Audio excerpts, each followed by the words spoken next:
মায়ার নবী দেখতেছেন যখন সন্ধ্যা গনিয়ে আসছে, সব ছেলেদের বাবারা এসে ছেলেদের কোলে নিয়ে বাড়িতে রওয়ানা।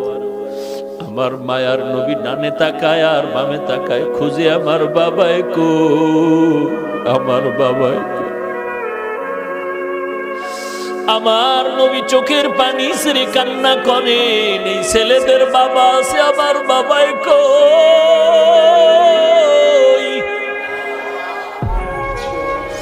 আম্মা জান আমেনা ঘর থেকে সন্ধ্যা হয়ে গেল, কই আবার সন্তান? ঘরের দরজা খুলে বের হইয়া লোকদের দেখে বলে, দেখো বাবা, আমার সন্তান মুহাম্মদের তোমরা দেখছো নাকি? বলে, মুহাম্মদকে ভালো করে চিনি না, তবে একটা ছোট্ট বাচ্চা দেখছি রাস্তার কিনারায় আব্বা আব্বা বলে কান্না করতেছে।